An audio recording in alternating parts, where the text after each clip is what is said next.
que eu considero que eu sou bom em ter algumas visões. Visões no que eu entendo. Também, comedy club. Eu sempre tive uma visão de como seria um bom comedy club, como seria o clima no bastidor e tal. É o que eu aplico lá. Como seria um talk show para mim?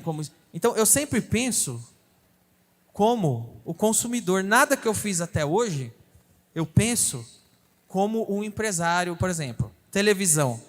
Eu não fiz o de noite com uma cabeça de apresentador. Eu fiz o de noite com uma cabeça de telespectador. Quando eu fui formar o de noite, e até hoje, antes da gente fazer qualquer coisa no programa, eu paro e penso, como espectador, eu gostaria de ver isso? Eu gostaria de ver aquilo? Gostaria que fosse feita essa pergunta? Quando eu estava no CQC, eu nunca agi como repórter. Talvez por isso que eu fui tão longe. Eu sempre agi como uma pessoa que estava em casa e queria ouvir o político ouvir aquela pergunta. Então eu nunca me coloquei na posição de repórter. Naturalmente, e isso tudo não é uma coisa consciente. Hoje, me analisando lá atrás, porque eu consegui alguns... Óbvio que eu tive muitos fracassos na vida, mas porque eu consegui alguns sucessos, quando eu paro para analisar lá atrás, eu vejo que é porque naturalmente eu estava pensando como aquelas pessoas que eu estava servindo. Mesmo, era inconsciente.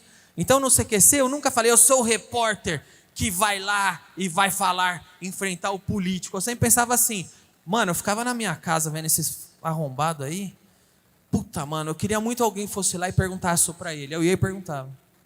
Quando eu formei o talk show, o que eu pensava era, puxa, mas tem o Jô Soares, por exemplo, tem um talk show, mas não é bem talk show, é um programa de entrevista com banda. Ele senta na mesa e entrevista o cara e tem a banda. Como espectador, eu queria ver comediantes no programa, eu queria ver quadros no programa, eu queria ver umas coisas mais assim. E o que eu realizei foi como espectador.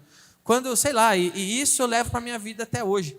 Então, às vezes, é importante você entender que você, antes de ser empresário, antes de ser empreendedor, você é consumidor.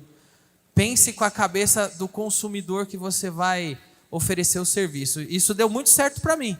E era inconsciente, viu? Nunca foi consciente, não. Hoje eu tenho essa consciência de analisar retroativamente que eu fazia isso.